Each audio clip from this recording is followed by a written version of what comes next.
Jaya Radha Madhava Punya Bihari.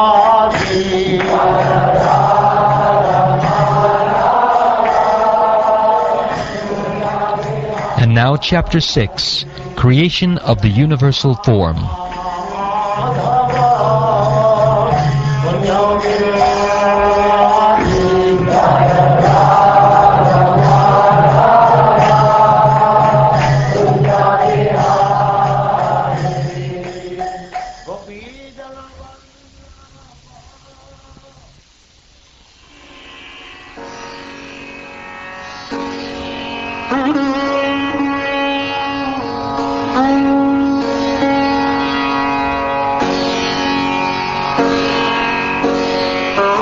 The Rishi Maitreya said, "The Lord thus heard about the suspension of the progressive creative functions of the universe due to the non-combination of his potencies, such as the Mahatattva. The Supreme Powerful Lord then simultaneously entered into the 23 elements with the goddess Kali, his external energy, who alone amalgamates all the different elements. Thus, when the personality of Godhead entered into the elements by his energy, all the living entities were enlivened into different activities, just as one is engaged in his work after awakening from sleep. When the 23 principal elements were set in action by the will of the Supreme, the gigantic universal form, or the Vishvarup body of the Lord, came into existence. As the Lord, in his plenary portion, entered into the elements of the universal creation, they transformed into the gigantic form, in which all the planetary systems and all movable and immovable creations rest. The gigantic Virat Purusha, known as Hiranmaya, lived for 1,000 celestial years on the water of the universe, and all the living entities lay with him. The total energy of the Mahatattva, in the form of the gigantic Virat Rupa, divided himself, by himself, into the consciousness of the living entities, the life of activity, and self-identification, which are subdivided into 1, 10, and 3, respectively. The gigantic universal form of the Supreme Lord is the first incarnation and plenary portion of the Supersoul. He is the self of an unlimited number of living entities, and in him rests the aggregate creation, which thus flourishes.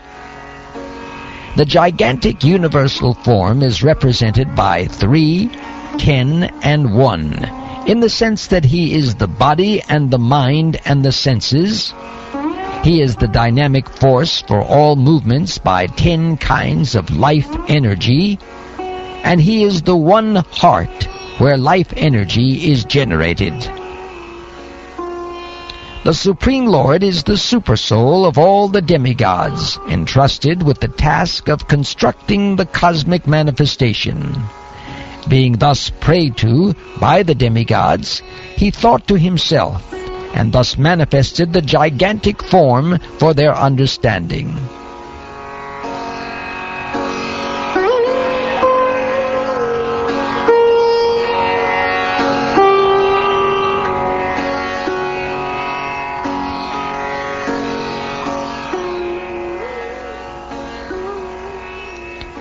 Maitreya said, "You may now hear from me how the Supreme Lord separated himself into the diverse forms of the demigods after the manifestation of the gigantic universal form. Agni, or heat, separated from his mouth, and all the directors of material affairs entered into it in their respective positions. By that energy, the living entity expresses himself in words. When the palate of the gigantic form was separately manifested, Varuna, the director of air in the planetary systems, entered therein, and thus the living entity has the facility to taste everything with his tongue. When the Lord's two nostrils separately manifested themselves, the dual Ashvini Kumaras entered them in their proper positions, and because of this, the living entities can smell the aromas of everything. Thereafter, the two eyes of the gigantic form of the Lord were separately manifested. The sun, the director of light, entered them with the partial representation of eyesight, and thus the living entities can have vision of forms.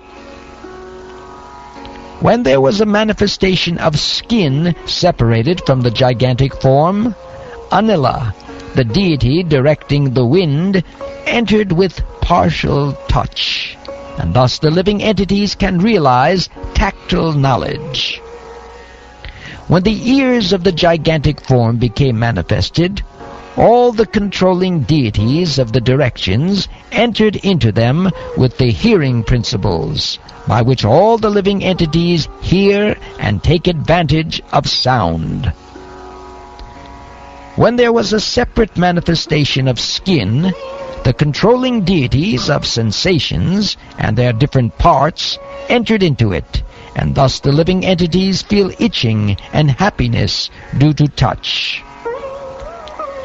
When the genitals of the gigantic form separately became manifest, then Prajapati, the original living creature, entered into them with his partial semen, and thus the living entities can enjoy sex pleasure. The evacuating channel separately became manifest, and the director named Mitra entered into it with partial organs of evacuation. Thus the living entities are able to pass stool and urine.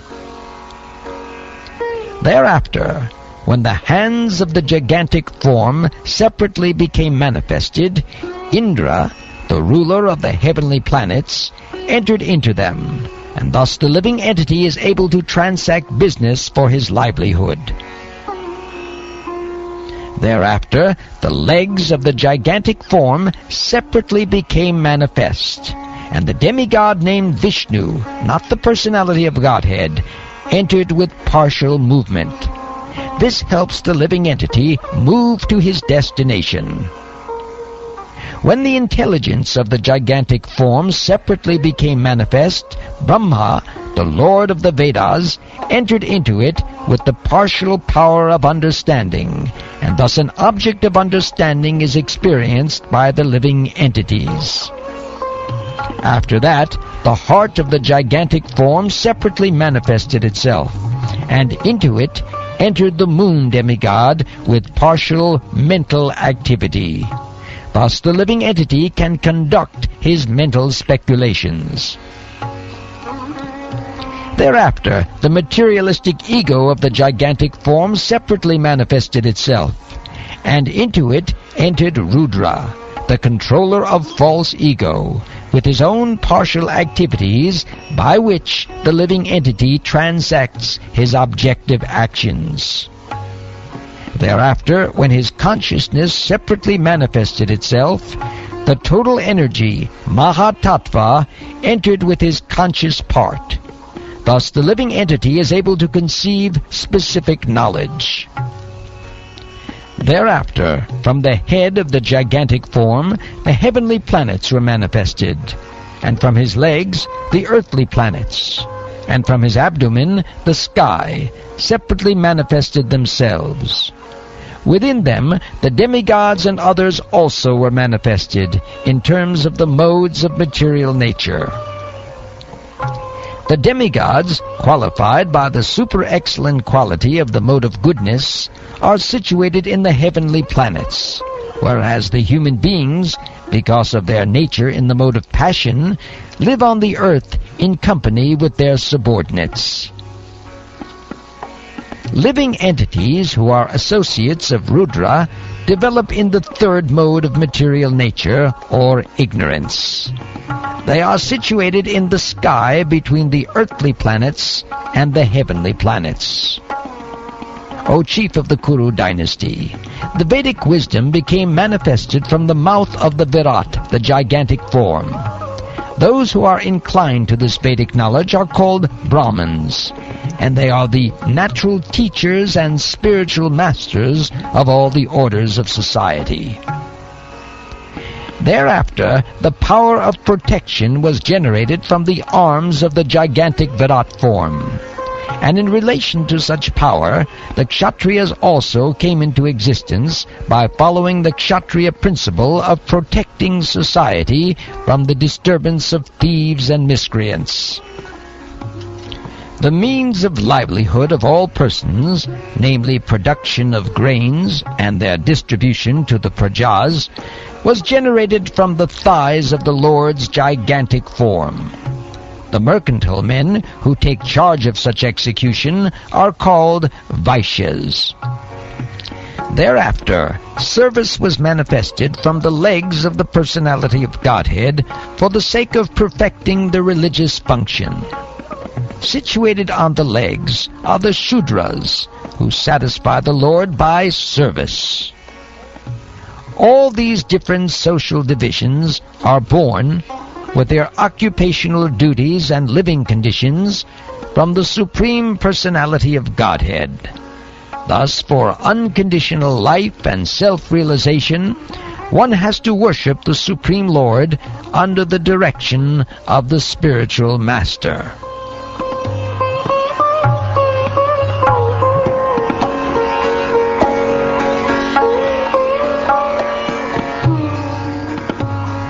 O Vidura, who can estimate or measure the transcendental time, work, and potency of the gigantic form manifested by the internal potency of the Supreme Personality of Godhead? In spite of my inability, whatever I have been able to hear from the spiritual master, and whatever I could assimilate, I am now describing in glorification of the Lord by pure speech, for otherwise my power of speaking would remain unchaste. The highest perfectional gain of humanity is to engage in discussions of the activities and glories of the pious actor, or the Lord. Such activities are so nicely arranged in writing by the greatly learned sages that the actual purpose of the ear is served just by being near them. Oh, my son, the original poet, Brahma, after mature meditation for 1,000 celestial years, could know only that the glories of the Supreme Soul are inconceivable. The wonderful potency of the Supreme Personality of Godhead is bewildering even to the jugglers. That potential power is unknown even to the self-sufficient Lord, so it is certainly unknown to others. Words, mind, and ego, with their respective controlling demigods, have failed to achieve success in knowing the Supreme Personality of Godhead. Therefore, we simply have to offer our respectful obeisances unto him as a matter of sanity.